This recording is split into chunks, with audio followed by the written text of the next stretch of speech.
I have a message for Germany.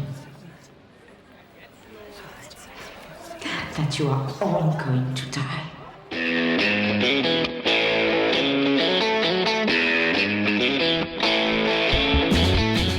Hello and welcome back to part 2 of our exploration of Quentin Tarantino's Inglourious Basterds. My name is Steve Morris. I'm a filmmaker and directing instructor in Los Angeles, California. Hey everyone, my name is John Roca. I'm a voiceover artist, host, writer, and producer of numerous things here in Los Angeles, California as well. Part 2. How do you say 2 in German? Weins, something. Weins? So I don't know. I'm just literally. It's something like that. I'm picturing Germans marching in some. Weins? I have to know. How do you, I should have checked it before we turned on the mics. But we try to do a well-researched We really show. do. We really do. But sometimes we miss things. Yeah, I'm excited. You guys had such a great response. Schwei. Schwei. So you were close. There we go. Schwei. There it is. Part Schwei of this breakdown of this film. I'm looking forward to talking about it. And Steve, part 1 got a great response. So. It was, and I was very nervous about it, as you know, because I had such mixed feelings about this beloved film, and I think the Cine-Files fans were very respectful. Yes, some people respectfully disagreed. Some people said, "Man, I feel the same way," and that's great. I mean, it's the part of the joy of this show, I think, is to be able to discuss films. Yeah. You know, it's the culture we fostered, Steve. And after 3 years, I think you should not be worried about it anymore, whether you like a film or don't like a film, because the fans are open to hearing your points of view about it. You're saying that I shouldn't stress out about things? Yes, I think, you should be honest as you turn on the mic. People honest. Yeah. All right, we're gonna have to do some more work in group. I think for me to really get there, but I think we can do it. So where we left off, we were just about to go back to England to meet Winston Churchill, a senior general, strangely enough played by Mike Myers, and the introduction of one of our other heroes, Michael Fassbender. Yeah. Originally, they wanted Simon Pegg to play the part. Oh, thank God they went with Fassbender. No, all of these are better. Like everyone, like Adam Sandler. Yeah. You can't put Adam Sandler in this movie and have us react any way that's going to work right. Yeah. And he goes and talks to Mike Myers. Yep. And what do you remember the job of Michael Fassbender's character in the civilian world? He was a film critic. So now we have a German film critic. Yeah. So our characters are like a theater owner who uses film as a weapon against a German movie star who is both real and a movie star. And now we have a film critic who is going to be a spy, and they need him to know all sorts of things about film because he's going to go drop behind enemy lines. He speaks fluent German, not exactly. And he is going to, and who is he going to meet as his contact in Germany or in France? Yeah. A movie star. So we have a theater owner who uses film as a weapon, a film critic meeting a movie star to kill another movie star. And it's a really weird Tarantino-ish circular. What's the name of the snake eating its own tail? Yeah. That's a lot of that in here. Yeah. What do you think of Mike Myers in this role? I don't mind it. That's how I feel. Whenever he pops up and stuff, I'm always like, this is stunt casting. Like when he popped up in Bohemian Rhapsody, I'm like, okay. It's fine. And I like Mike Myers to pieces. Love him. Yeah. I wish he'd go back and do another Austin or do something else. But so when he gets a chance to pop up and stuff, I always enjoy it. But this is him playing a caricature that he's played on SNL before. That's what's so weird the British to me. guy, Yeah, on all the Austin Powers movies. It so pops out to me. Yeah, it does. As opposed to I had no idea who Churchill is. Right, the guy who's sitting there on the bench. Yeah, Churchill. Which is Rod Taylor. Right. The old Rod Taylor. Yeah, who star of Hitchcock, The Birds, and H.G. Wells' Time Machine. Yep. And he had pretty much retired. And Tarantino called him and said, I want you to play this part. And he's like, why? Why would you want, go get Albert Finney. He's played Churchill a million times. And Tarantino said, look, if you won't do it, then I'll call Albert Finney next. And he went, no, I'll do it. I'll get paid. He does a good Churchill. He does. And the other thing that he says is that you're going to hook up with the Basterds. Yeah. They're the guys that are going to help you out to do this whole thing. And Fassbender is a proper English accented part in this as well. And it was a film critic. Yeah. This is the beginning for him. I mean, this is where people start This and 300 are the two films that kind of let you know that this guy's coming. Yeah. And he's a great actor. Yes, he is. Yeah. Just wish he'd choose better material. That's true. And now we're in the village of Nadine, which is where we're going to have the rendezvous with Bridget von Hammerschmidt, the German movie star. And we're talking to Brad Pitt about the rendezvous, and he's like, You didn't say the goddamn rendezvous was in a fucking basement. I didn't know. You said it was in a tavern. It is a tavern. Yeah, in a basement. You know, fighting in a basement offers a lot of difficulties. Number one being, you're fighting in a basement. and they worry, like, can we even trust this person? Are there going to be other Germans there? And at this point, as Fassbender's trying to calm him down, saying, don't worry, this is all going to go fine, he gets really aware of Hugo Stiglitz, who is just sharpening that knife. Great name, by the way, the actor. Till Schweiger. Yeah. That's like one of the best German names I've ever heard. By the way, interesting thing about him, he refused. He'd never played a Nazi before. Always refused to play a Nazi because he hates Nazis, and he never wanted to be. And so many German actors, they get called upon to do this all the time. And the reason he took this was because what it was really doing was killing Nazis. So he was okay with that. Or Nazis. Or Nazis. This I will do. Stiglitz, right? That's right, sir. I hear you're pretty good with that. You know, we're not looking for trouble right now. Simply making contact with our agent should be uneventful. However, the off chance I'm wrong, things prove eventful. I need to know we can all remain calm. And I love the look from him. He looks up at him and says, do I look calm to you? and Fassbender looks at him and goes like, well, now that you put it like that, I guess you do. And he goes back to sharpening that knife. and then turns to Brad Pitt and says, he's not the loquacious type. Is that the kind of man you need? Loquacious type? Fair point. And again, we go back to this idea of, are we going to get in trouble? Are there going to be Germans there? And who chose this death trap of a rendezvous? And the answer is, she did. Yeah. Let's go to the tavern. Ich bin männlich. Ich bin eine literarische Figur. Ich bin aus Amerika. Aber darüber There's that card game going on. Go to this 37-minute scene. Yes. It is so long. It is too long. It's too long. Yeah. I bet if I cared, which I don't, but I bet I could cut this down to a 20-minute scene easily. Oh, yeah. And you wouldn't miss much. You know, there's just so many things. And it's not, and this is the hard thing, is it's not that it isn't all good. It's well shot. It's well acted. Yep. It's all good. It's just, to me, it's a movie within itself. Yeah. I mean, it's a really 37-minute scene. You know, that is just gigantic. Yeah. So the Germans are playing this card game, and we meet Diane Kruger, who is Bridget von Hammerschmidt, and they're playing you have the card stuck to your forehead so you don't know who it is, and you're asking questions to guess who it is. Yeah. And what we find out is that these guys are drinking because Wilhelm, the sergeant, has just had a new baby 4 hours ago. He was born, and they're all celebrating, and everyone's toasting to them.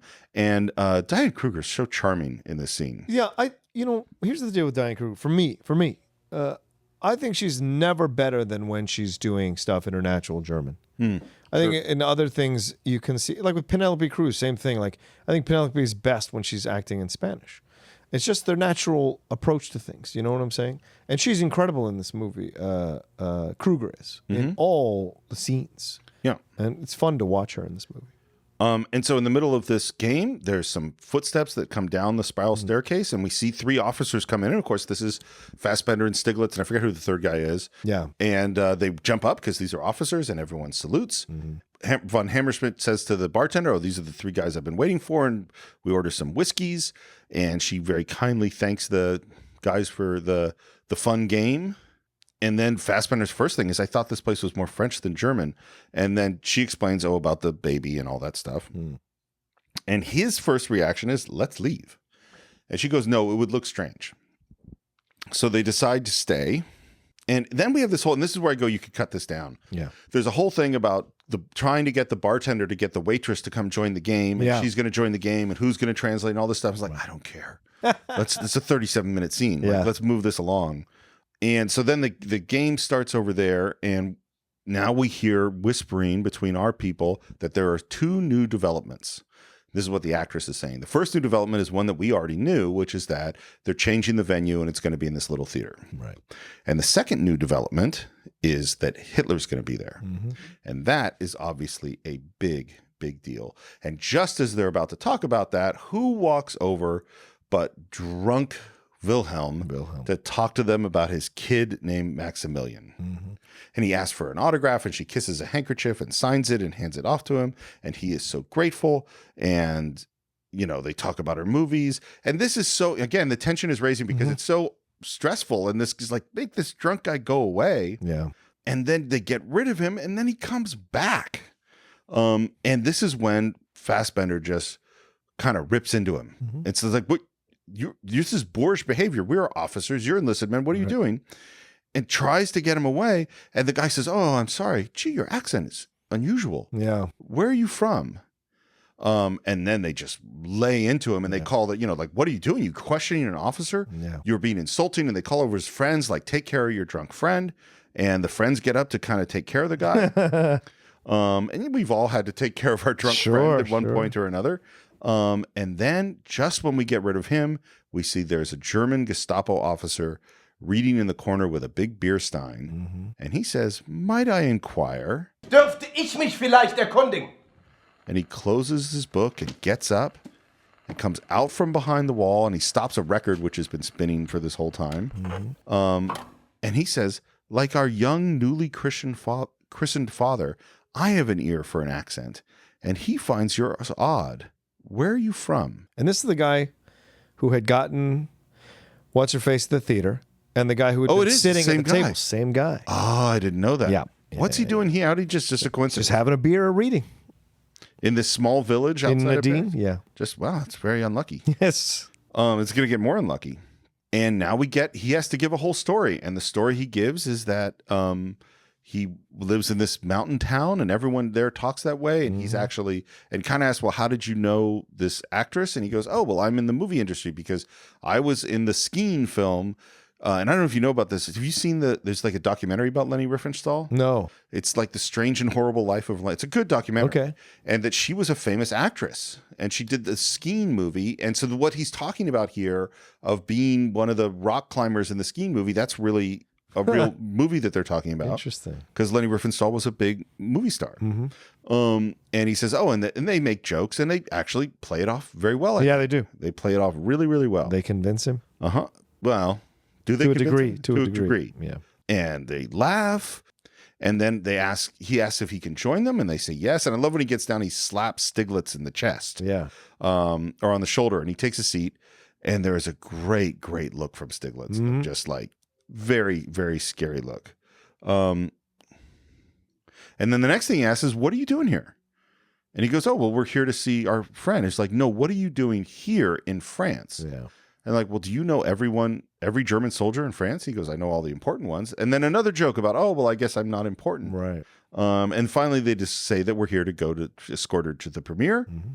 And the Gestapo officer lights her cigarette for her, and it's all very smooth. And again, we're stretching out the tension to me beyond the level of where I would like it to be stretched. Now the major's talking about, boy, it seems like they're having a lot of fun over at the game. If only we could play a game like that. Of course, we can't join them, right? Because we're officers and they're enlisted men. And, oh, maybe we could play just one round of the game. It's like, oh my God, it's brutal. I don't just mean that it's long. I mean, it's a very stressful scene. Yes, it is very stressful. And we go through the whole setup of the game. And Stiglitz isn't really doing it. He's like, come on, you got to write on a card. And the camera pushes in on Stiglitz and the music hits and we cut to him being whipped. Is it that guy whipping him? I think so. Because it happens really fast. I think that's why he has that anger. Yeah. Either that or this is what he sees every time he sees a Nazi officer. He does not like Nazis. Right. Yeah, definitely. And then the major slaps him in the chest, bringing him back out of his little flashback. And they all write their names. And the major gets King Kong, and he's going first. And he is a very good guesser. Yes, he is. He asks very, very perceptive questions, including, and he goes through, am I from somewhere exotic? Am I from the desert or the jungle? Or was it the jungle? Am I from, did I travel by boat? Yes. Did I travel in chains? And then there's this moment where he says, oh, well, you could be talking about the experience of the American Negro. Right. But it's probably King Kong. And they all congratulate himself and they all drink. And then Fassbender does this move. I don't mean to be rude, but the four of us are very good friends. Seems like a bad move. Yeah, Fassbender makes a lot of mistakes in this scene. Yeah. Which, isn't it interesting that the critic throughout this whole thing is trying to speed it along and cut and... Yep, that is funny. How did the film critic end up being a spy? It's so weird. But I just love that here you are complaining through this episode how you can cut it and cut it. Yeah. Here is Fassbender who It's plays a the fair critic point. who is trying to constantly move this along. Yep. Because he tries to stop Wilhelm from interrupting. Yep. Then he's trying to move this German officer out of the way so they can have their conversation. So he's the one that's trying to cut all the time. Yeah. And I think it's great. And he just goes, "We haven't seen each other a while. Major, I'm afraid you are intruding." Yeah. And the Major's response is, "I beg to differ, Captain. I'm only intruding if the Fraulein says I'm intruding. Am I?" And she says, "No." Right. He has to maintain appearances. And then there's again a long pause, and then he bursts out laughing and slaps Fassbender on the cheek and says, No, of course I'm intruding. You're right. Let's just have one more drink and then we'll say goodbye." Yeah. And he says that he knows this bartender has this great bottle of 33-year-old whiskey from the Scotch Highlands, and only 3 of them are going to have them. And so Fassbender holds up 3 fingers and says 3 whiskeys. The American 3, the what do you call it? Index, middle, and ring finger. Yes. 3, rather than thumb, index, and middle finger 3. Yes. And the shot is the 3 fingers in the foreground with the Major looking at him in the background, and a great expression. Yeah. And there we see that game continues to go on in the background, and there's lots of tension as the drinks are poured and brought over, and we raise our glass to the 1,000-year Reich, and they all toast. Stiglitz drinks the whiskey, and then finally the Major says, "I must say I grow weary of these monkey shines." And he cocks his gun under the table, Han Solo style, and says, "Did you hear that? It's my Walther aimed at your testicles." And then he says, "You gave yourself away, Captain. You're no more German than the Scotch." And of course, what ends up happening is that Fassbender has his gun underneath the table pointing at the other guy's testicles. Yep. Bridget von Hammersmith starts to say something, and he says, "Shut up, slut." Yeah. We got both of these guns pointed at each other, and then Stiglitz pulls his gun and points it down at the guy's crotch, because we go from that makes 2 of us to that makes 3 of us. Right. And he even says, "At this range, I'm a real Frederick Zeller." So apparently everyone knows about this guy. Yes. And I love that Stiglitz still has the card on his head. Yeah. I think it's a great touch. And now, Which says Marco Polo. what's going to happen here? Yeah, it's Marco Polo. Yeah. Interesting. What's going to happen here? We're in, a standoff at this moment. The German standoff.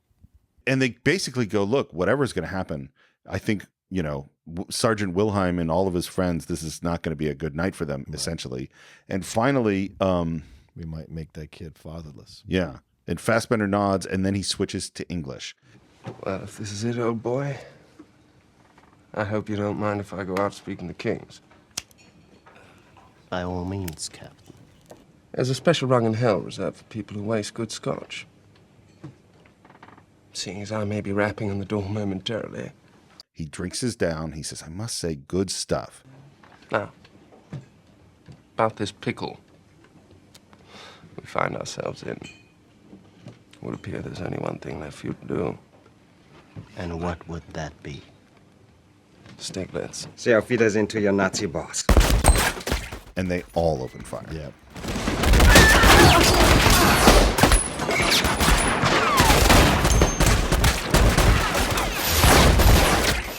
And everyone gets wiped out really fast. And then one person stands up, still alive, and that is Sergeant Wilhelm, our new father. Well, here's the critical thing. Yes. Bridget has been shot in the foot. Yes. And Wilhelm, of all people, stands up with the damn machine gun and like ices the poor waitress, the owner of the place. Oh, does he do that? Yeah, it's him with the machine gun all over the place. Just because as a young drunk kid would, shoots his load all over the place without any understanding of what he's doing. And we hear a voice coming from outside. You outside? Who are you? British, American? We're American. What are you? I'm a German, you idiot. Speak English pretty good for a German. I agree. And it's a weird thing because it's funny. We talked about Psycho a month or so ago, where you're totally invested in this character, and then halfway through this movie, the character dies. Yep. This scene's a lot like this. Is like we've met Fassbender and Stiglitz, and it's like there's all this stuff set up, and we spend 37 minutes in the scene for them to be then wiped out. Yeah. But now we hear Brad Pitt's voice, who's trying to negotiate with Sergeant Wilhelm. Okay, Wilhelm, here's my deal. You let me and one of my men come down there and take the girl away. No guns me, no guns you. And we take the girl and leave. It's that simple, Willie. You go your way, we go ours. And little Max gets to grow up playing catch with his daddy. So what do you say, Willie? We got us a deal? Wilhelm agrees. Brad Pitt starts to come down and looks and sees, you didn't put your gun down yet. Yeah. And finally, he talks him into very slowly that you can trust me, put your gun down. The guy puts his gun down, and then what happens? He says, take this traitor out of here, referring to Bridget. Yeah. And says, I don't want to see her. He says something derogatory about her. And then looks up, and just when you think it's all going to go down, he gets shot by Bridget. Who's had a little gun and shoots him. Here's my question. Yeah. Would Aldo have let him live? No. I don't think so either. No. No, I think he was going to kill him regardless. Right. Which, by the way... Or let him live and cut the thing inside his head. I don't think so. I think you kill him... Because he's witnessed the... This is where I agree. He does have to get killed. Yeah. You've got a plot to assassinate the Fuhrer. Yeah. Like, you can't... As much as this seems like a perfectly nice guy with a new kid, no, you have to kill him. My problem with this is we're going to go out of this into the next scenes, so to speak. Well, we'll get it when it pops up. When it pops up, and it'll pop up soon. All right. We're at like a vet's place, and they're doing some surgery on Bridget to get that bullet out, and Brad stops him. Yeah. Because he's got 3 men dead, and he wants to know what the fuck happened. Why'd you invite my men to a rendezvous in a basement with a bunch of Nazis? I can see, since you didn't see what happened inside, that the Nazis being there must look odd. Yeah, we got a word for that kind of odd in English. It's called suspicious.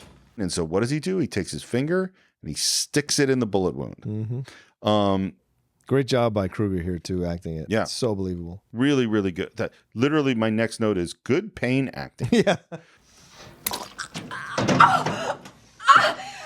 Everybody needs to calm down. You're letting your imagination get the better of you.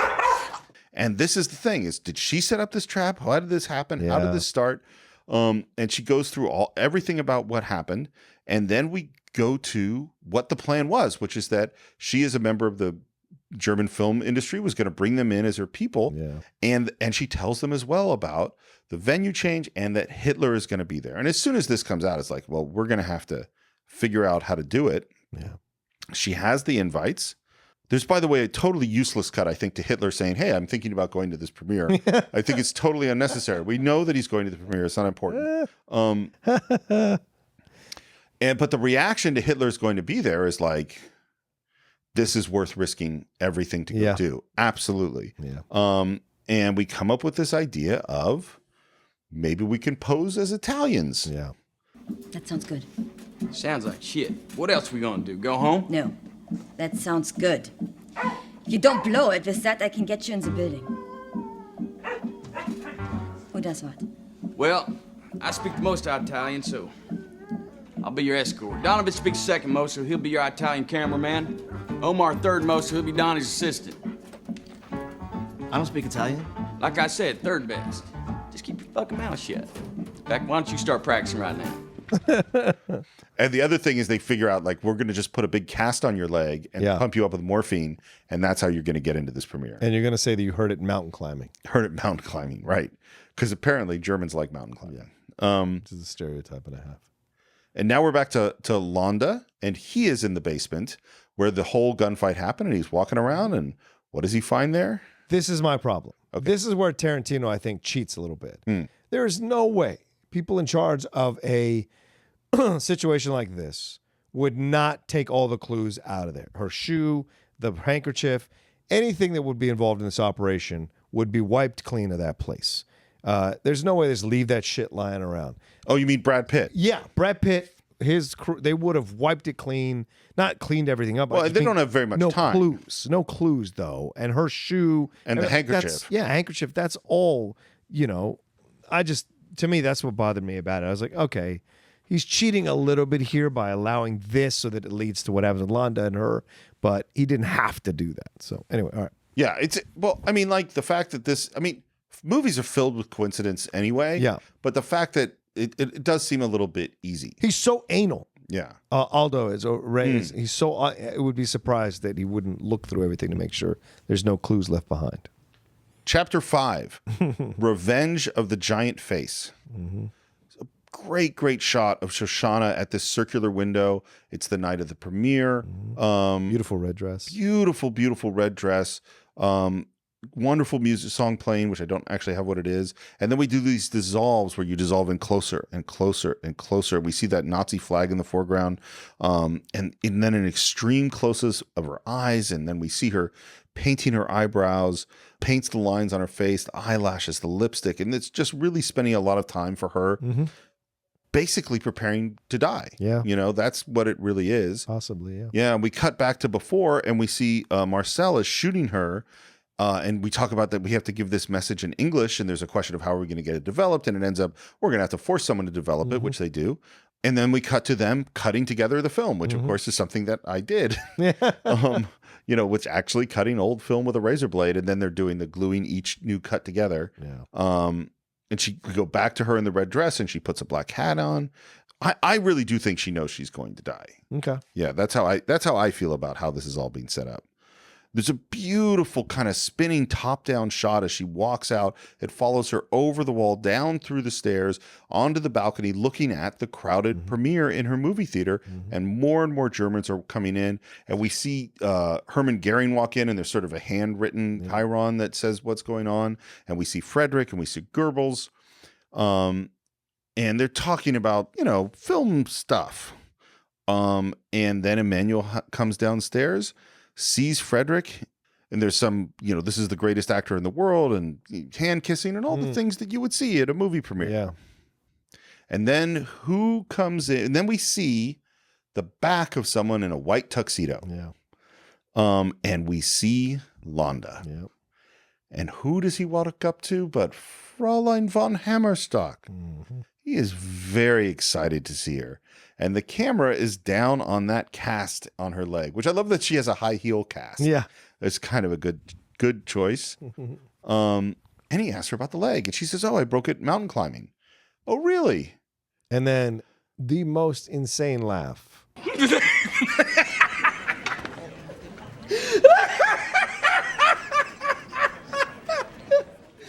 Because he knows she's lying. Of course. And he is just laughing at the stupidity of the weak ass excuse that she's come up with to explain her cast. Well, I think it's something else too.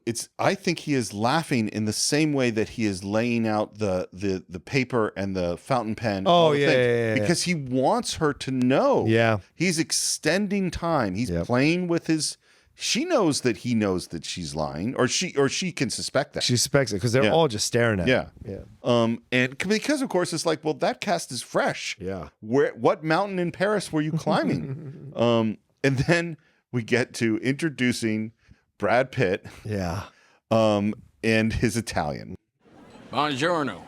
So apparently, this was written in the script, but it wasn't until the table read that they heard just how horrible Brad Pitt's Italian was going to be. And it became just this much bigger joke with the way he was going to play it, because it is ridiculous. Yeah.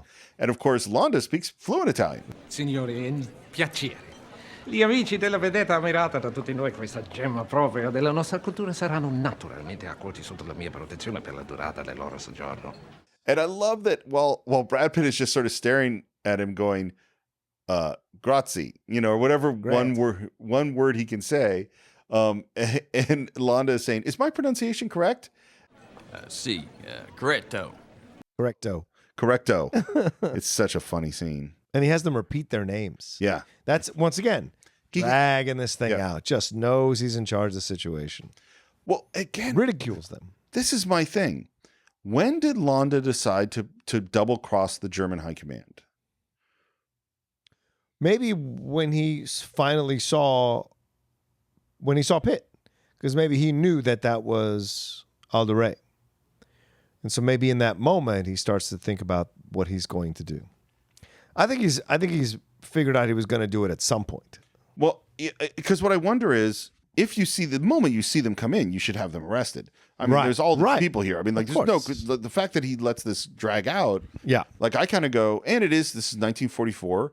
You know, the Germans are not doing well. So maybe he's been looking for an out for a while, and it's kind of going, oh, this could be my move. Yep. And we go into the theater, and there's a great electric guitar cue. Tarantino has a great way of using music that's not contemporary and making it just totally, totally work.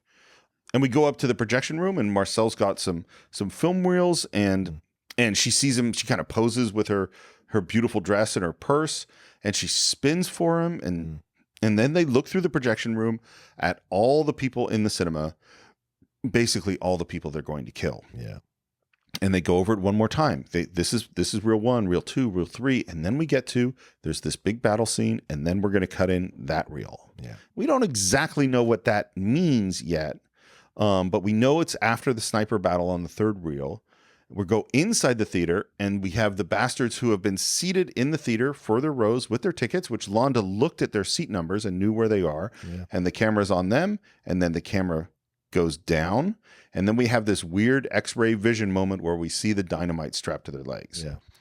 And then back in the lobby, Londa asks for a word in private with Diane Kruger. So they go away, they go into an office, he asks her to have a seat, he hands her some champagne, puts his coat on a chair. Again, he's extending out time, as we've seen him do every single time. He sits down across from her and asks to see her foot. Yeah. So she knows she's done, you know. She tries to kind of play it off. He's like, you know, please, let me see your foot. Long pause. She puts her injured foot on his knee. She puts the uninjured foot on his knee. He moves up her skirt. He unclasps the shoe and takes it off. And then he tells her, reach into my right pocket of my coat and tell me what you find there. She does so. And there's a great reaction as she puts her hands around it. And we're in these Dutch angles now, which means the camera angle is tilted, which gives you a real sense of tension. And she pulls out the shoe and he puts it on her foot. And there's just a great close-up insert as he slips it over her foot. And it's weird. You think that inserts can't be dramatic or tension-filled shots. But if you think of the strudel insert, like this shoe, the way he clasps the shoe, all these little details actually create a lot of tension. And when the shoe fits perfectly, he says, voila. What's that American expression? If the shoe fits, you must wear it. And she says, what now? And he leaps across and grabs her by the throat and throws her on the ground and starts choking her. Yeah. So do you know the thing about this moment? No. That's Quentin Tarantino choking. Yeah, that's right. That's right. Quentin, you strangled Diane Kruger, didn't you? Yeah, I did. But how badly did you strangle her? Well, it was interesting because the thing is... He said, well, I wanted to do it because the way choking looks in movies always looks fake. Whenever you do a close-up of somebody being strangled in a film, I never buy it. All right, you know, because when somebody's actually being strangled, there is a thing that happens to their face, and the way they turn a certain color, and their veins pop out and stuff. How do you know this, by the way? Just anytime, well, yeah, it's. I guess I don't know that for sure, all right, but I can imagine. And so I talked to Diane, and I was saying, look, here's what I would like to do if you're okay with it, all right? Because I don't want any phony baloney bullshit here. I'm going to do it. I want to do it because it's on me. It's like I only want to do this once. I don't need. I don't want you breathing after this and have to come back and kill you. I have a lot of thoughts about this. Yeah. I think it's really fucked up. I do too. And on the heels of everything that happened that we found out about Uma and Kill Bill, like, he seems to keep getting away with this, and it's starting to, for me, it's starting to become ridiculous. Yeah. There is no way he has these connections to Weinstein. There's no way that has these issues with Uma. There's no way that he does stuff like this. Yes, you can say, oh, well, look at Jackie Brown. Sure, great. But there are other female actresses or characters that he like carries out his feelings on that's a bit uncomfortable. And remember, let's get real here. This guy worked as a video store clerk. He was a nerdy guy. Who knows what his actual viewpoint on women are. He's an unmarried guy. Who knows what he's done here in this town. Turned a blind eye to what Weinstein was doing for quite some time. I'm sure he knew. I think we're going to bullshit. We all know about our friends who do shit like that. Well, if you and I knew a lot about Weinstein before. Right. And I've never met the man. You're right. Never hung out with the man. No. There's no way he didn't know. Those what rumors the existed were. for a long time. For a long time. And so that kind of stuff. So you throw in this situation, and I really was very uncomfortable watching this. Because it's such a weird character choice for Landa to do it himself. That's the number one thing for me that stood out. It doesn't make sense to what he's done before. He had the soldiers kill the Jewish girls. He does not get his hands dirty. He's not a get my hands dirty type guy. So for him to write it in the script that he lunges at the woman and chokes her out. What are you working at? Yes, he's a villain, quote unquote, but you've made him a charming villain. You've made him an interesting villain. So when he's talking about the Jewish people at the beginning with the rat stuff, when he's talking about Marcel and the American Negro, or the Negro rather, at the dinner there having the strudel, and then now when he's doing what he's doing to her, you're basically making it interesting and charming that this man has these points of views. And that I really don't like. And the fact that he, in a basic way, it's his hands choking out Diane Kruger, and she looks like she's legitimately being choked out. I think he's really choking her. It's scary. So I agree with everything you said, and I have a whole other set of objections to it as well, which is that it is abusive and not safe to the person on the set. Yeah. So I've done lots of martial arts, as you know, and there are lots of joint locks I practice that are painful. And after 20 plus years of doing martial arts, I can feel how hard I'm putting that joint lock on someone and control to some degree how much pain I'm going to cause them. Right. Quentin Tarantino, how much you can choke someone from the front before genuinely hurting them. It doesn't take long to knock someone out. Yeah. It's a very short amount of time. And that I don't want to hurt somebody if I'm putting the joint lock on them. Right. I'm demonstrating to them this is what it is. And the moment that they're uncomfortable, I'm going to pull it off, because I have no desire to be cruel to someone. Right. Quentin Tarantino says the reason that I wanted to do it is that chokes always look fake, which what he's saying is that I want her to look like she's really choked for the good of my film, which means the main thing that's driving him is making her look really choked, which means he's really choking her. Right. That bias of I want this shot to look good blinds him to the total cruelty and scariness of what he's doing. Right. Like it is no producer should have allowed that to happen. Stunt coordinator who was on the set shouldn't have allowed that to happen. Yeah. Like no stunt coordinator goes like, I'm going to choke you for real in the movie. That's not how you do it. That's just not safe. And it's really scary. And Diane Kruger has not said a lot about it. She said it was scary. Yeah. But she hasn't really, because again, he is a super powerful person. Yep. And this is the other thing this is where it's like, okay, you're an actress. It's not that Diane Kruger is an unknown actress. Right. But it's like, this is a big deal, her acting in a Quentin Tarantino movie. And this big, powerful director says to you, hey, I want to choke you. Yeah. What are you going to say? Yeah. It's just really offensive to me. I agree. It's irresponsible filmmaking. Totally irresponsible. This deep into your oeuvre, you should not be making these kinds of mistakes. It's a power move. And who gives a fuck if it looks real or doesn't? No one's going to fucking... It's not like I watch a Tarantino film to see realistic violence. The whole point of all his movies is ridiculous violence. Yeah. Over-the-top violence. All of a sudden, you got to get the choke right? It just seems like a weird hill to die on. Yeah, it's weird. It's just the idea of... I'm going to put my hands around a woman's neck and squeeze. Not even... Yeah. That's fucked up. Yeah, I agree. Yeah. So, well, again, and this relates to it relates to the whole movie to me. Like, what do you want me to feel here? What are you trying to do? And don't hide behind the fact that he's the villain and he would do these kinds of things. That's bullshit. Well, it's bullshit. certainly you can have a villain who would do those kinds of things, but that has nothing to do with injuring your actors. Hans Gruber never did any of this shit. He's still considered almost the number one villain in any film. So please. I mean, there are certainly violent things that villains have done that we've seen in movies. I don't have a problem with a character choking a character. It's incongruent. Yeah. With his character. Yeah. But let's be very clear. She's dead. Yes, she is. And then he gets on the phone and says, no, the guy in the white smoking jacket. And cut to Aldo being tackled and thrown to the ground. And we have inserts of dynamite being found and weapons. Bag goes over the head. He gets dragged away. Londa gets the dynamite and sees the little timer on it and says, clever. Yeah. In the theater, Londa leans in and whispers that the audience have taken their seats and he should arrive any minute. So he is not stopping Hitler or doing anything about the two guys that are sitting in the audience as far as we know. Yep. And he said, Hitler, go on in.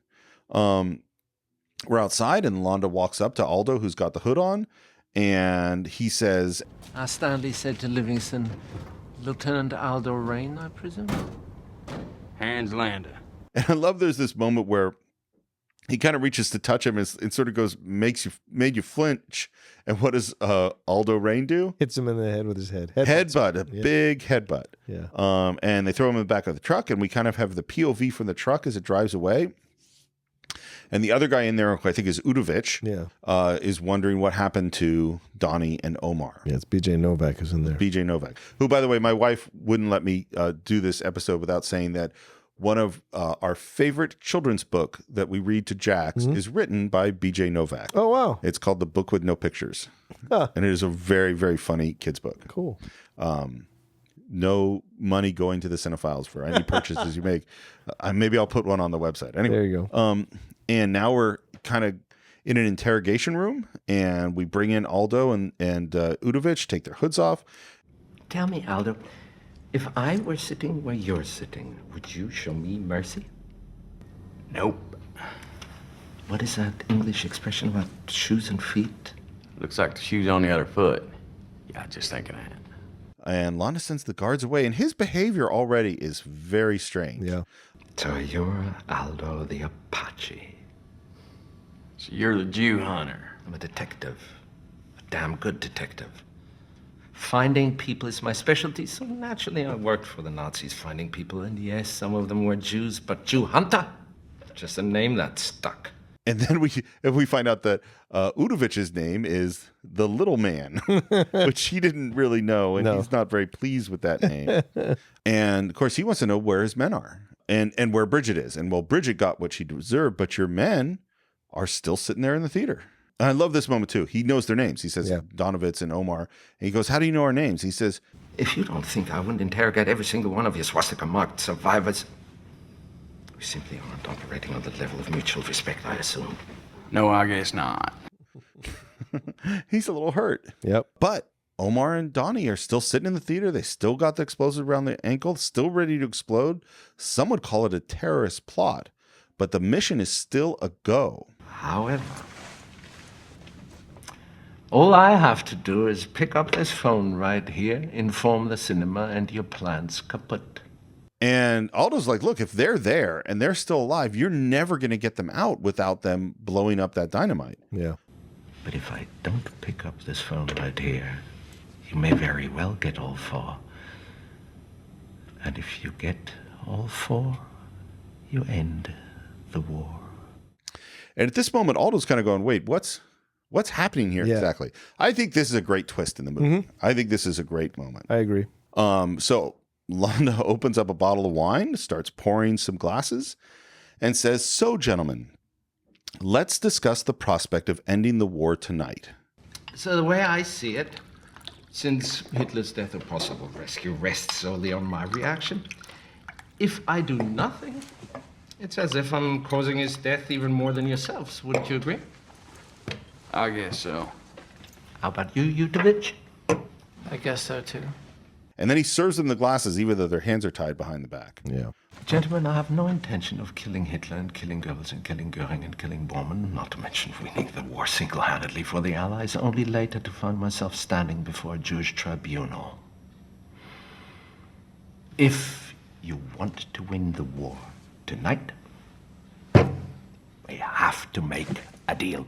Aldo's going, what kind of deal? And he goes, well, I don't think you have the authority to do this, but I got a radio over there. I got a great radio operator. Yeah. And you probably have a commanding officer or a general or someone maybe at the OSS, and they can make a deal with me. And Levy goes, Ooh, that's a bingo. Is that the way you say it? That's a bingo. You just say bingo. Bingo! How fun! he's very excited about this. Yeah. And Aldo's response is, you know where I'm from? And he says he's from Maynardville, Tennessee, I think. And he says, I've done my share of bootlegging. Up there, if you engage in what the federal government calls illegal activity, but what we call just a man trying to make a living for his family selling a little moonshine liquor, it behooves oneself to keep his wits. Long story short, we hear a story too good to be true. It ain't. and Londa says, you're right. 99.99% of the time, you would be right. But in the pages of history, every once in a while, fate reaches out and extends its hands. Yeah. And there's a great reaction. And Londa asks, what shall the history books read? So, do you remember Fred Meyer, the guy I told you about, who's the actual leader of this Jewish special forces group? He's in Innsbruck, Austria. He gets captured. He gets tortured. He gets beaten, whipped. All of his teeth are knocked out of his mouth. Jesus. He does it, and they want to find out who are the other people involved in this information ring. Where are the other Jewish commandos operating? He tells them nothing. Yeah. He stands up to all this torture that goes on. And finally, now this is near the end of the war, he meets the mayor of Innsbruck. And Innsbruck's a fairly big city in Austria. And he convinces the mayor of Innsbruck to surrender the town.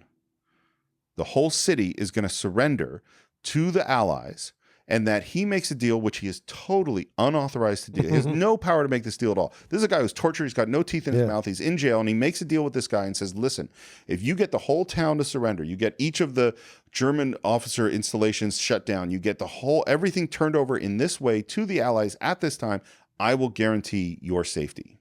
He has no authorization to make this deal. The guy accepts the deal. Innsbruck surrenders. No one is totally no bloodshed.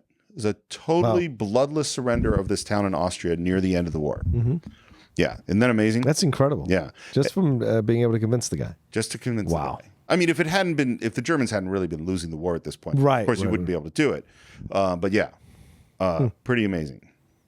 We're back with the projection room and Shoshana, and she's watching the movie. And now we see actual clips from Nation's Pride, and we see Freddie, and he's just killing a ton of dudes. This movie was made by Eli Roth. He directed this film. Tarantino asked him to do it. Sounds about right. And you could watch the whole thing if you want. Really? Yeah, it's on the Blu-ray. Oh, really? Yeah. That's weird. It is weird.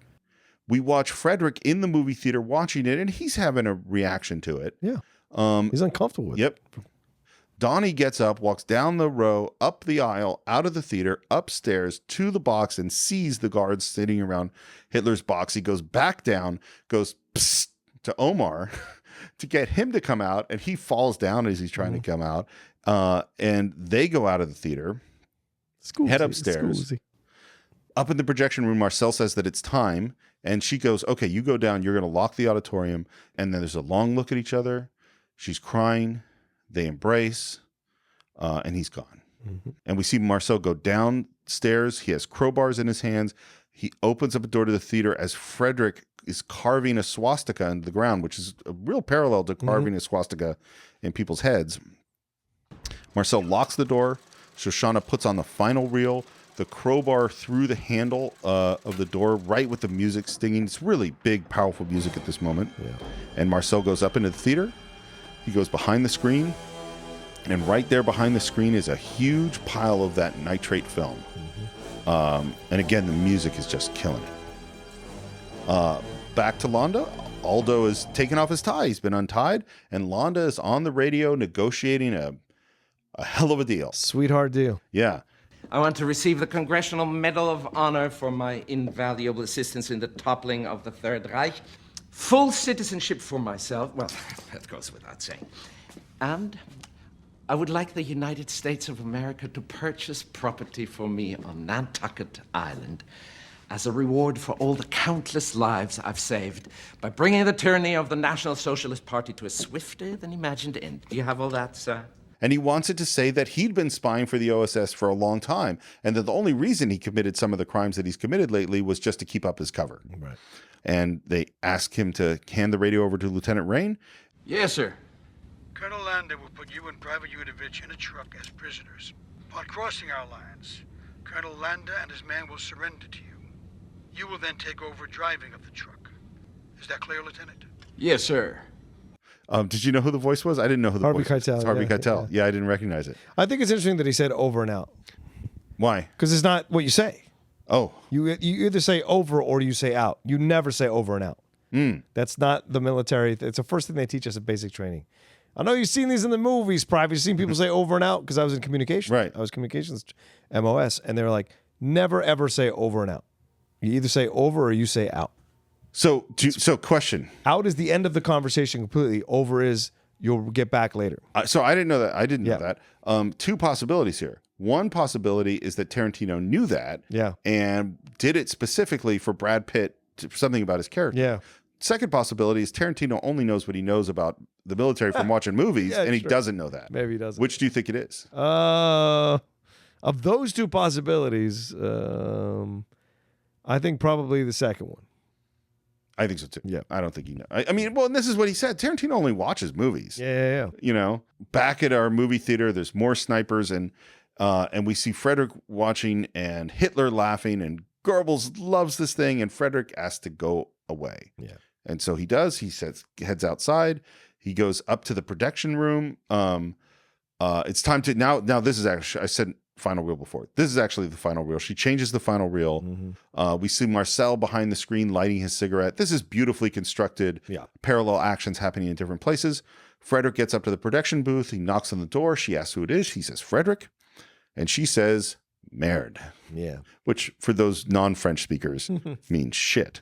And she opens the door, and again, he's doing this charming sort of jokey thing, asks for his money back. The movie stinks. And she's, again, putting down no, what are you doing here? Came to visit. No, you can't be here. And he moves towards her and says he loves movies, he loves premieres, and normally he would be there. But this film about his exploits in war, which consisted of killing a lot of men, he finds hard to watch, he says. Do you think he does find it hard to watch? I think he does. Yeah, I do you too. can see from his reaction to the movie. I think this is also a lie, but whatever. Yes, I think that. Well, I think they're both. I think it is true. It is hard to watch, and I think he is. That's why I think it's a lie, because he can't watch these people dying on screen. I think it's a lie. Oh, the whole thing. Yeah, I think the whole thing he said is a lie. The whole German, that whole thing is a lie. So he's not really a war hero? No. He's to me, he's a propaganda thing that they created, and he's been living the high life of this propaganda thing. You know what would be really interesting? This is total. I'm not saying this is true in any way. So you remember the moment where he's talking back to Londa and questioning him? He's like, hey, you're an enlisted man? Yeah. What if he is just an actor and he's an officer? It's certainly possible. Like, because he never behaves like an enlisted man. No, he doesn't. What if he is like a protege of Goebbels and they've concocted this story and had him act in the movie and made him Private Zoller? That's not who he's. It's certainly possible. Yeah. It's absolutely possible. Yeah. Anyway, he says he's just come up here to annoy her. And then says, and from the look of your face, it would seem I have not lost my touch. Yeah. And her response, I love her line back. Are you so used to Nazis kissing your ass that you've forgotten what no means? No. Yeah. Go away. And she tries to close the door, and this is the moment. Yeah, he busts through that door, knocks her down on the ground. It's really brutal, and he is suddenly really, really scary. Yeah. And she says, you hurt me, and he says, it's nice to know you can feel something. Right. This is the Me Too movement. This is Time's Up right here in a nutshell. How ironic that it is in a Tarantino film produced by Weinstein. This is a man who can't take no for an answer, taking advantage of a woman in a submissive position to get his own needs met, and gets frustrated because she keeps saying no instead of saying yes. And in that, and then has the audacity to say to her, oh, it's good you can actually feel something. I've been telling you no since the beginning. Yeah. You don't fucking get it. Now you want to get hurt? You think you have the high ground, the moral high ground here to say that to me after I've been rejecting you constantly over and over again, and I finally had to use a harsher way to reject you, and you still didn't get it. In fact, you got upset and thought you could get physical with me to get what you want. Insane. It's funny. I don't quite know how to put this the right way, but Tarantino does have strong female characters in his film. Yes, I mean, obviously, The Bride and Kill Bill being the best example. Sure. But he also, and it's interesting that I was talking before about comparing him to Hitchcock, but he also puts his women through hell. Yes. And there's a weird, as we discussed with the choking and some of the other stuff, there's a weird sort of, what is your attitude towards women? Yeah. Like in the end, they might be heroic. Certainly Shoshana is a heroic character, no question about it. And I think about like some of the stuff we said in Hitchcock, particularly in talking about Vertigo, which is like, what's up with you? That this is, even though Vertigo is clearly a movie where we're watching a man be abusive to this woman, but it also is a movie where there's some joy taken in abusing the woman. And I feel like we're in a similar... And the stalker thinks he has the high ground through the whole movie. Yeah. Mind-blowing. Right. Well, and so it's sort of like, I don't know quite what to say about what this means exactly. Yeah. That Quentin Tarantino is both creating a heroic character and also... I mean, what we see here in this scene is essentially a film geek who becomes a movie star but still can't get the girl. And so he uses force. And at the same time, the director, Quentin Tarantino, was a film geek who became a big-time director and then in his movies likes to basically torture his female actresses. Well, this is the conversation that starts to become more nuanced, right? Just because I'm creating these characters doesn't mean that I don't have an issue with women that I'm working out or something that I'm, those are not mutually exclusive. Right. I have a black friend, doesn't mean I can't be racist. Right. Which we saw play out in those congressional testimonies. It's like, well, no, you can still be racist and have multiple black friends. Well, and it's irrelevant. It's not the same thing. And it goes to the, people are complicated. That's not simple. Yeah. Like Hitchcock, what exactly we can say about what kind of a person Hitchcock really was, or what the effect of his movies, or Woody Allen is another one. Right. Written some of the greatest female characters in the history of film. Yes. Unquestionably. And also like, well, who is this guy? Right. And maybe we don't get to feel entirely comfortable with this stuff. And Tarantino's a guy who less and less I feel comfortable. I agree. And that doesn't mean I don't entirely admire his skills as a filmmaker. I really do. Anyway, so he's busted his way in and he says, I'm a man you don't say go away to. 300 bodies in Italy, which makes me think that I think he did do that. I don't know. It's a good question. And after what I've done to you, disrespect me at your peril. And then what does she do? She tells him, lock the door. Lock the door. Which startles him. Oh yeah. Like what? Oh, I am going to get what I want. Yeah. Oh, okay. And he's a little boy. Like, you want me to lock the door? She's like, yeah, for the 57th time. Yes. And he does. And she grabs her purse. And as he turns to lock that door, she shoots him in the back. This I don't like, that she shoots him in the fucking back. I think this is also bullshit too by Tarantino, having the female character shoot the potential rapist in the back. She should shoot him in the front as soon as he turns around. It's fun. You know what's funny about this? I think this has been a really good conversation because it's so funny where you and I draw the line. And these are obviously very complicated issues. I don't care that she shoots him in the back. Oh, I do. I mean, to me, it's like, it's like that's symbolic of a coward. I totally understand why you say that, but to me, it's like we have Hitler in the theater. Like he is clearly a scary psychopath who was about to rape him or rape her. Yeah. So I don't really care about the Marquis of Queensberry rules at this moment. But I totally understand why you do. Yeah, because if you care about whether they should be scalping or not scalping, it's the same ballpark. The Marquis of Queensberry still applies there as well. I'm killing you anyway, and you're unarmed. Yeah, I whether want or not to look you in the face. I understand. That's respect. I understand the point. Yeah. This goes to why this is not simple stuff. I mean, this is like where, when you get into the world of what is the necessary or what is acceptable in war, I'm going to save, let's say I can save 1,000 lives by murdering these 10 innocent people. Right. Or murdering and torturing them. Like, well, what do I do? Well, there's not a right answer for this that anyone's going to feel good about. Yeah. We're in a bad place. Yeah. Like I have, the guy I love lighting a cigarette surrounded by a whole bunch of super flammable film with Hitler in the movie theater, and I'm a Jew, and the guy that killed my whole family was just here, and a guy has walked in who's clearly about to rape me. Like, what are the rules here? I don't know. It's a tough one. But she does shoot him in the back. But it's a film. Yes, it's a film. And then she immediately feels bad. She does. Yeah. What's that all about? Well, and the music choice is really weird. It's like a sad violin romantic, yeah. It's super romantic music. Yeah. And she feels bad, and he kind of groans, and she looks sad and moves towards him. And, you know, I do understand, like, if I suddenly shot someone and they were dying, I would have emotions too. Yeah. But I also am planning on killing 350 people in this movie theater. Who are Nazis. Who are fellow Nazis to this guy. But also women and all sorts of people that, you know, and this is... Sympathizers, yeah. Yeah. And again, like the morality of, will I kill a bunch of innocent people to kill Hitler? Maybe. Yeah. You know? I mean, because innocent, and this is, you know, goes back to your earlier point, is that innocent people die in war. Yeah. You know, and exactly at what point do we say these are acceptable civilian casualties, and what point do we not? That's a high pay grade to make those decisions. But she feels bad. She walks towards him. She stands over him. She kneels down. She touches his leg. She reaches out for his arm to turn him over. And as she does so, there's that gun, and he shoots her.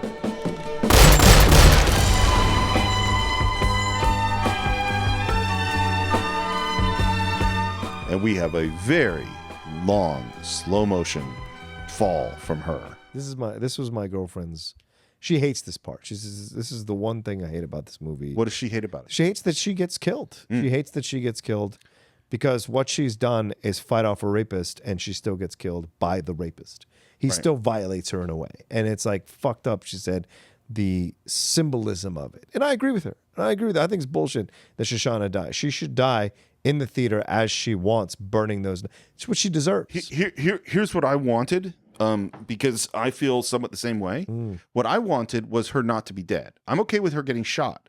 But what I wanted was when the fire happens and she's laughing in the smoke, I wanted her to get up and pull herself up and look out at the window and smile. Yeah. So I wanted her to be able to, because what bothers me, it's not that she dies that bothers me. I mean, obviously I'm bothered that she dies, but like heroically sacrificing your life to kill Hitler, I'm totally like, that's okay. But she doesn't live long enough to see that she succeeds. Yeah. She doesn't get to. That's the tragedy of it, I suppose. Yeah. Yeah. If she had died 3 minutes later, it wouldn't bother me so much. For anybody yelling at their car or listening, your little AirPods in your head, AirPods or whatever, we understand what Tarantino's point is. And why he had her killed that way. I don't understand his point. Well, I think it's the whole film. The dramatic purposes of her dying is to show a tragedy and that these Nazis are terrible people, and it just reaffirms that it's tragic that she dies. I get it, but I just didn't like the choice. And then we have this big, this romantic music is swelling, and the camera is pulling back in this top-down shot, and it's a really long, dramatic death. And then there's this super, super hard cut. The music cuts out at a really weird moment, and we're with Omar and Donnie, who are making their plans, and we kind of come in mid-conversation to him. It's very, very jarring. When I kill that guy, you got 30 feet to get to that guy. Can you do it? I have to. And there's like, we got to go do this right now, and they get like some water that they pour in a champagne glass, and we have some kind of cool gun that mounts on like a thing going around the back of someone's hands. Like punching with the gun. And we got a, kind of towel over the arm waiter thing. And Donnie goes in to the German guards and offers champagne. Yeah. Which is clearly not champagne in a glass of water. Punches the guy in their face. And then with a huge music cue, Omar comes down with that gun hand thing and opens fire. I got to cover those 30 feet. Tarantino totally knows how to shoot this kind of stuff. Oh, hell yeah. It looks great. And Hitler is loving this movie. He is laughing, and he turns to Goebbels. This is such a funny little and says this movie is his finest moment. Yeah. And Goebbels cries. In that moment, Goebbels becomes a 10-year-old boy needing that affirmation from his dad. Yeah, it is weird. Yeah. It is a weird, weird moment. And we're back to the projector room where the dead bodies are, and we see Frederick yelling in English on the movie screen. Who wants to send a message to Germany? What is he speaking English? I don't understand what's happening now. I think it's kind of thumbing his nose at the Americans and at the British by speaking in English so they can understand him as he says, who wants to send a message to Germany? It just seems to me like Tarantino wrote this because it works perfectly with what he wanted to have happen next. Oh, maybe. It seems strange to me because it cuts to Shoshana in close-up saying, I have a message for Germany. That you are all going to die. and Hitler yells, "Stop it, turn off the projector." And I want you to look deep into the face of the Jew who is going to do it. And there's an extreme close-up on her lips as she says, "Burn." And Marcel, behind the movie screen, says, "Oui, Shoshana." And he throws his cigarette in beautiful black background, slow motion, as it flies to the air, hits the film, and as fire raises up on the screen, we hear Shoshana laughing. And then the next moment, the bastards come through Hitler's box and open fire with their machine guns.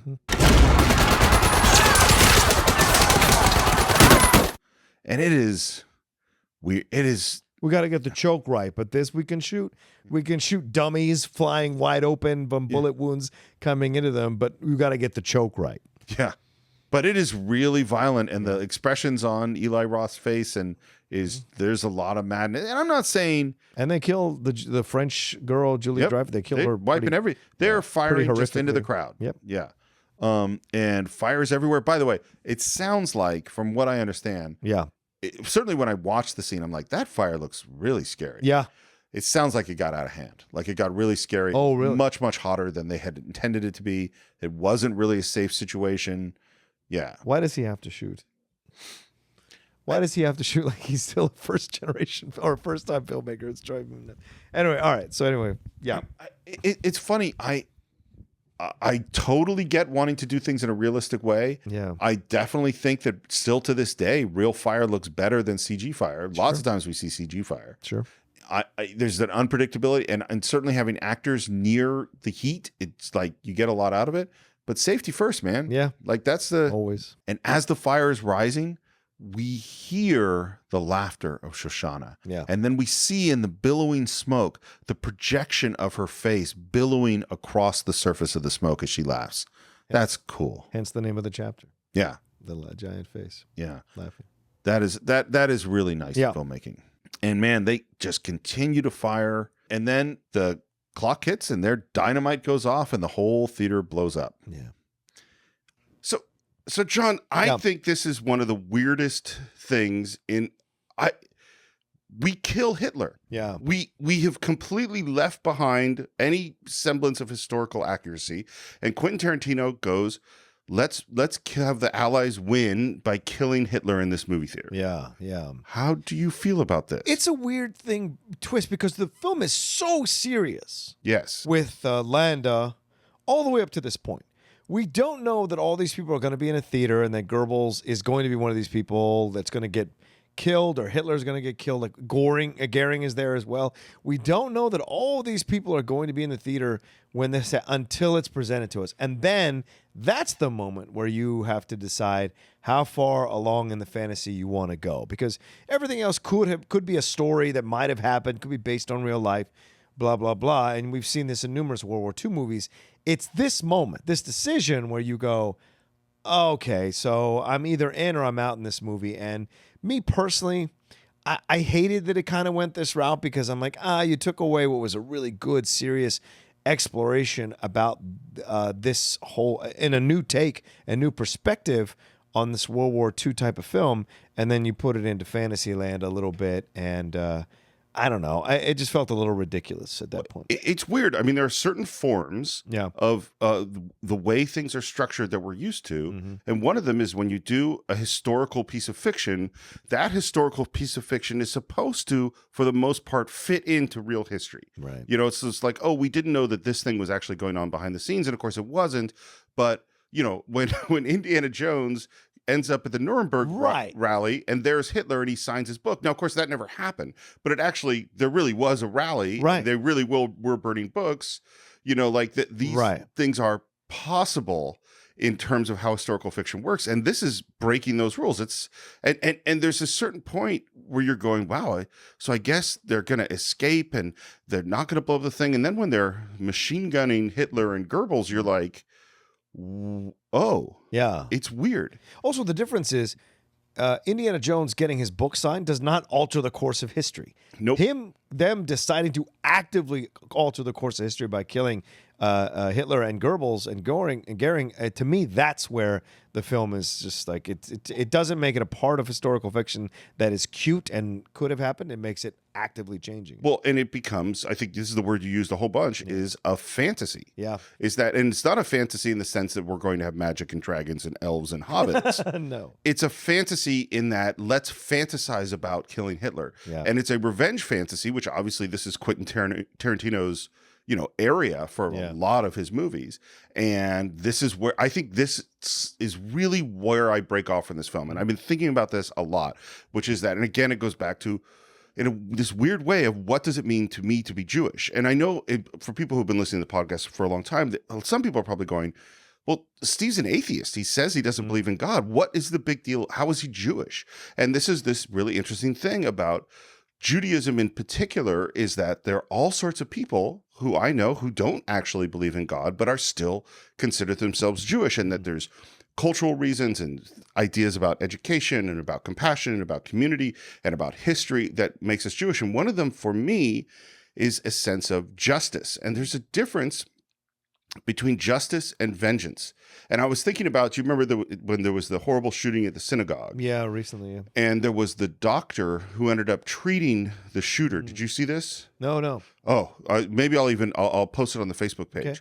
The doctor that treated the shooter in the hospital was a member of that synagogue. Wow. And they interview him, and what he says, and he knew the people that were killed, and what he says is, my job as a doctor is to give the same care, the same compassion, the same healing to anyone that walks. It doesn't matter. When he comes into my hospital, he is my patient, and I will take care of him with exactly the same level of compassion and care that I would any other patient. And watching this thing, I was weeping, because this, to me, is what it means to be Jewish. Right. Like, this is what Jewish values are. And vengeance is not part of Jewish values for me. Right. Like now, and of course, I'm not trying to speak for all Jews, and how people interpret their own religion is different. Right. Munich counters what you're talking about, the movie Munich, because they went on a vengeance to kill these people who had. So two things about that. But as we said, that movie is questioning that whole idea. Right. The whole point of that movie is to go, wait, is this right? Right. Is this right to go to this far and cut these corners to do these kinds of things? Well, and the other thing is that throughout this movie, that movie was specifically, here are the guys that did this terrible thing, and we're going to go kill them. Right. And I don't have a problem with wanting to kill Hitler. He's the person who did the most terrible things, among the most terrible things in the history of the world. Right. But those soldiers, that sergeant, all the other people that are in that movie theater, we don't know what they did. Right. And so going to me, and the idea of justice isn't determined by how well you treat your friends. Justice is determined by how well you treat your enemies. Yeah. Someone comes into my courtroom and I treat them the same. That shooter comes into the doctor and he treats him the same. And so, like, the idea of, and of course, what the film says is we have Shoshana's projected face saying, this is the face of Jewish vengeance. And I don't like that. Oh. That is what I don't. Okay. Like, I don't, because morally, my Jewishness says, vengeance is mine, saith the Lord. Right. We're not supposed to be vengeful. Interesting. We're supposed to be just. Interesting. Do you think it's because it's handled by a Gentile? It's directed by a Gentile, therefore, like, it's covered in that way? I was thinking about this, and again, and I don't know if the actress is Jewish either. I don't know. The French actress is Jewish. I was thinking about this, and again, I'm not trying to speak for all Jews. Sure. But it is strange to me. It's almost like, because it's very similar to Django in the sense of, I'm going to take the oppressed person. Vindication for the slavery, yes. Right. Yes. And I'm going to let them have the vengeance that they never got to have. Right. And for me, I go, I don't want that. Don't give me that.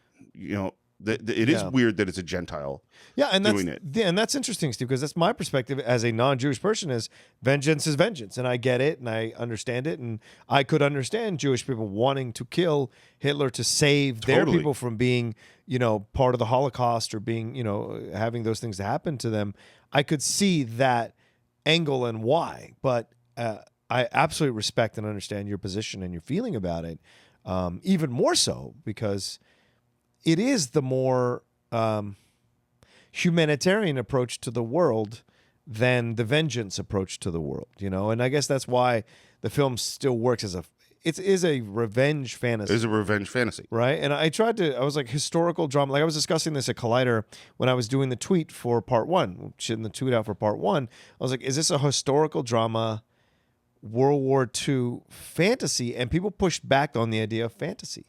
And I said, well, they killed Hitler and Goebbels. That's a fantasy. Right. And like, yeah, but it's not in the technical term of a fantasy. So what would you, it's not a spoof, it's not parody, but it's a fantastical historical drama. And I think that's what I settled on. So I think this is where we need to have some sophistication that words can have multiple meanings. Yeah, true. In the classic sense, a fantasy is meant to describe a certain genre of stories, right? And those genre of stories include magic and wizards, but so that's one definition, the classical genre definition of fantasy. This is not a fantasy. Right. It's not a hero's journey. We're not on a quest. There's not legends. There's not destiny. There's not all the elements that make a fantasy. There's no magic.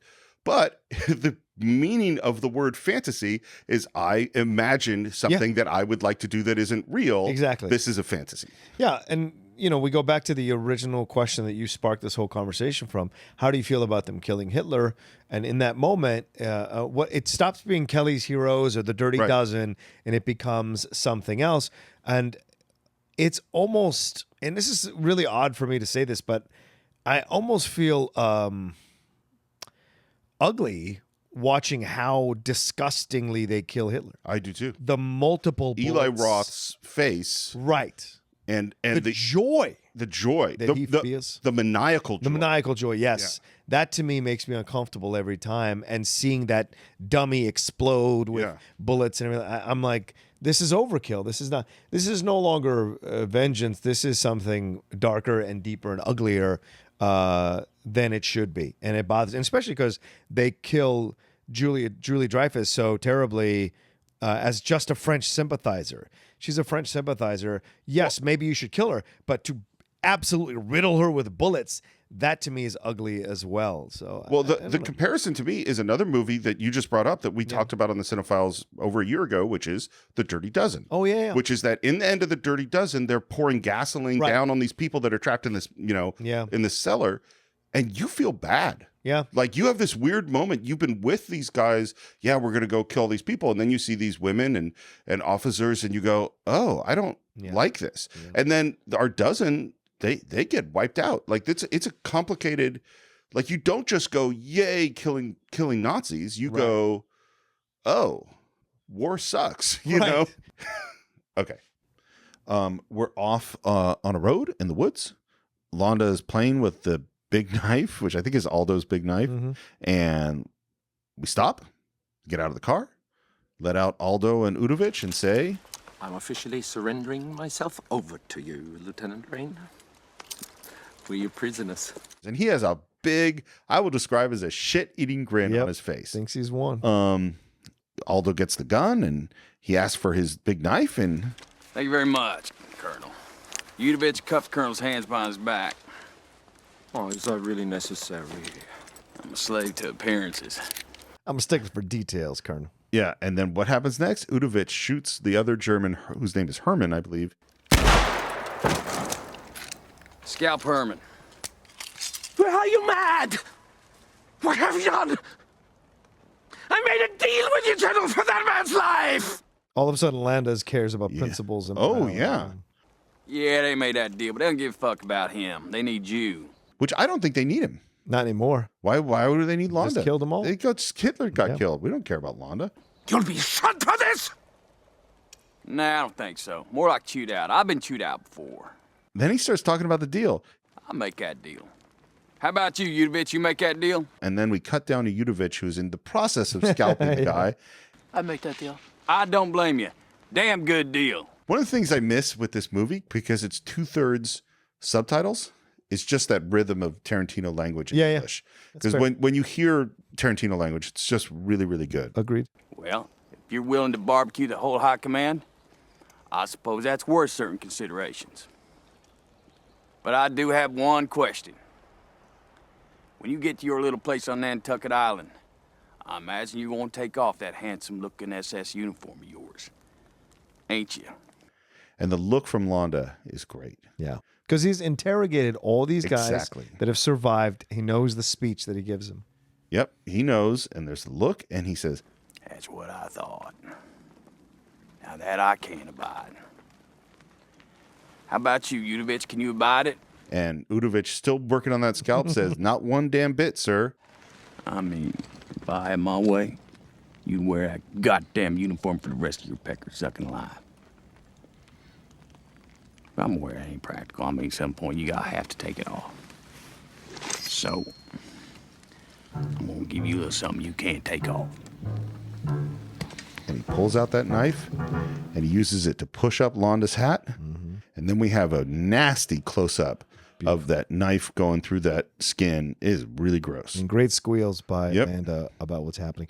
What's great about this scene also is the way the hat is placed on his head. It makes him look like a child. Yeah. He is in the submissive position for the first time ever in this entire movie. Yep. And so when he has that moment where he's squealing and crying, you see his legs all kicking around, it mirrors what we saw, the angle of when he's choking Bridget. Or Hammersmith, when he's choking her, we see her legs from the angle from the ground kicking out as well. Seeing his legs kick out as he's getting carved in, it's a way of like kind of calling back to that as well. In my opinion, strangely, I thoroughly enjoy the swastika being carved into Landa's head at the end. Thoroughly enjoyed it. I have because he's a fictitious character in our movie, and and who's done terrible things with no remorse. Yeah, I have no problem. That is justice to me. You know what I mean? Like, and I would have no problem if they just shot him in the head. Right. Because that is totally within the character, that's established within the story. Mm-hmm. This guy is a complete psychopath, evil scumbag. Yeah. I don't, that's fine. Right. And he's getting paid back to a degree for what he's done. But more should have happened to him here. Yep. And we end up with that same low angle looking up shot. Yeah. And Aldo says, "You know something, you rich? I think this just might be my masterpiece." And there's a big smile. And that is the end of the Inglourious Basterds. Do you think Tarantino threw that line in to talk about himself? This might be my masterpiece. Oh. He said it about a script. That's what I'm saying. That's a good point. That's why I reference it. So the movie was a rush in post-production because they wanted to premiere at Cannes, which they did. It sounds like it had a really weird reaction at Cannes. And it seems like this movie's pretty divisive regardless, is that some people liked it. Christoph Waltz won the award for Best Actor at Cannes. Yeah. The movie was booed by some people. And part of it is you have an international, you have a German, French, Italian audience there, and people have complicated feelings about this stuff. Yeah. And Tarantino does what he rarely has done, which is he did some re-editing before it was released in the U.S. Oh. This was a huge hit. It was Tarantino's biggest money-making movie ever until Django. It made $320 million, I think. Okay. $321 million in box office. Django did beat it later. Got a bunch of Oscar nominations, including obviously supporting actor for Waltz, which he won, but also nominated for Best Picture, Best Director, Best Original Screenplay, a couple of the technical awards. The competition, by the way, that year was for Best Picture was Avatar, The Blind Side, District 9, Education, Precious, A Serious Man, and Up in the Air. Mm-hmm. And The Hurt Locker. And The Hurt Locker. Yeah, and Hurt Locker is what won. Yeah. So interesting year of movies. And I don't know that I go back and revisit any of those often. No. Say them again? It's Avatar, Hurt Locker, Blind Side, District 9, and Education, Precious, Yep. The Serious Man, and Up in the Air. Yeah, maybe District 9, maybe. It's an interesting. I remember really liking Up in the Air, but I haven't seen it since. Oh, I love Up in the Air, but it's also a very depressing movie to watch. Yeah. So, A Serious Man is a beautifully crafted Coen Brothers movie that I don't particularly like. Fair enough. You know, also a very Jewish movie. Yes, I was going to say it's a very Jewish movie. But it's like it's sort of a weird. You know, there's those certain Coen Brothers movies where you kind of go like, okay, I understand that really talented people made this movie. Yeah. Not really very interested in that movie. Yeah, it's a weird year. Precious is obviously an interesting movie, but not one I choose to visit. Blindside, I don't think holds up. It's a Lifetime movie. Yeah. And Avatar, it's not my favorite film. Me either, man. Of the Cameron resume, it's not one I come back to over and over again. Yeah. Again, an Avatar is one where you can see the brilliance and craftsmanship of the people making that movie. So back to Fred Meyer. Yes. He had been tortured, negotiated the surrender of Innsbruck. The war has ended. The Nazis who had occupied Innsbruck are all captured. And he goes to visit the man who tortured him in jail. Wow.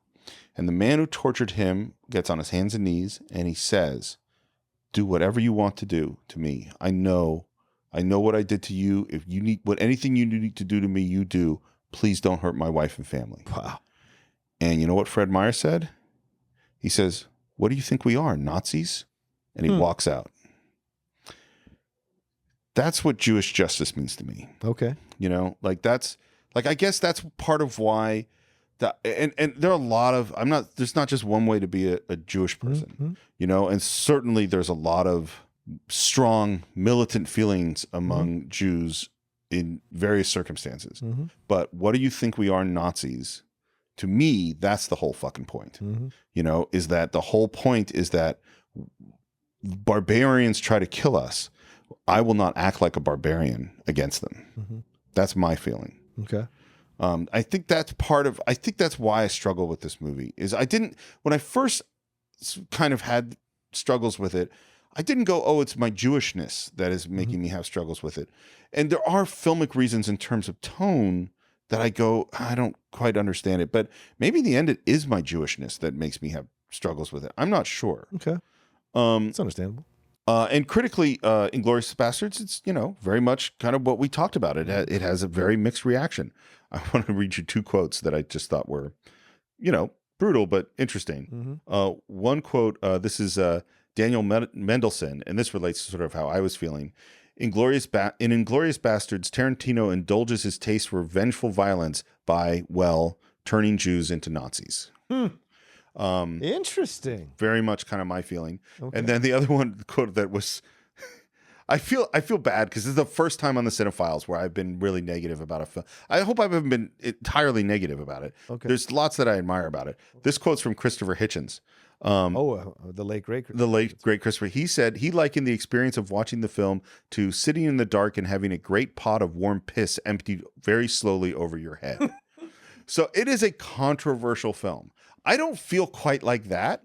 I'm sort of in the middle. I can admire the brilliance of the craftsmanship, the brilliance of the dialogue, lots of the performances, but I don't actually like the movie. Okay. And maybe that's my final thoughts, I It guess. sounded like these were your final thoughts. Yeah. How about you? It's a film that's still enjoyable to watch for the dialogue heavy scenes. As an actor, I'm watching it as an actor, enjoying the writing, the pacing of those scenes and the back and forth that occurs within the act. So as an actor, when you watch this, it's an incredible film to watch. And same thing with a majority of Tarantino's movies. His scenes are full of some incredible dialogue and great back and forth between the actors and builds within scenes that lead to something. And so much fun to watch in that way. Is it one I'll run back to over and over again? No, because it is a fantasy. It's a fantasy. And to me, in the end, I don't want to see a World War II fantasy about killing Hitler, but it's very much in the vein of the 70s, you know, type vibe of grindhousing type movies. So I get the impetus of this, but it's extremely well acted film. Yes. And overall, the effect of the film is there, whether positive or negative. He leaves you with a feeling. Oh, and sure. That's usually the point of making any film, is to leave the audience with a feeling. So I get people who defend it, and obviously 36% of our fans were 1,000% behind London. I hope we didn't crap on it too much so you not enjoy it. I think there's a lot to enjoy in the film. in terms of the direction and the music and the pacing of the movie. But overall, it's not one that I run back to and see over and over again of the Quentin Tarantino list of films. Sure. So thank you, all of you who have supported us. Thank you for responding to our survey and choosing Inglourious Basterds. I hope we did it justice. I know it was maybe slightly different from some of our other reviews. And as always, you can visit us on our Facebook page. Just search for the Cine-Files. You can subscribe to us on iTunes and YouTube and a whole bunch of other places. We love those reviews on iTunes. They're really helpful. Comments on YouTube are a lot of fun. If you want to support us on Patreon and you're picking your own movie, you can go to patreon.com/thecine-files. And if you want to reach me, you can do it on Twitter at SRMorris, on Instagram at SRMorris1. John, where can they reach you? You can always reach me at The Roca Says on Twitter and on Instagram there. And over there at Collider, also I do there. And the top 10. Thanks to everybody who came out. If you listen to us, if you came out to see us in London, thank you so much. And if you want to come see us in Chicago, go to reggieslive.com. April 11th, 2 shows, 6:30 and 9:30 p.m. Go get your tickets. They are going fast. Oh, I have a new thing to plug. What's that? Well, it's kind of an odd one. It's not a film one or anything, but as you know, I've taught martial arts for a long time. Yeah. I had stopped teaching Aikido for a couple of years. I have now started teaching Aikido again. So if you're in the Los Angeles area and you would like to come to one of my classes, I teach at the Aikido Institute of America on Colorado Boulevard in Eagle Rock. I teach Thursday nights and sometimes some other nights. There's classes every day of the week. So you could go just search for Aikido Institute of America online and come take a class in Aikido. Boom. Yeah. All right. So I think that is it for this week. We will see you next time on the Cine-Files.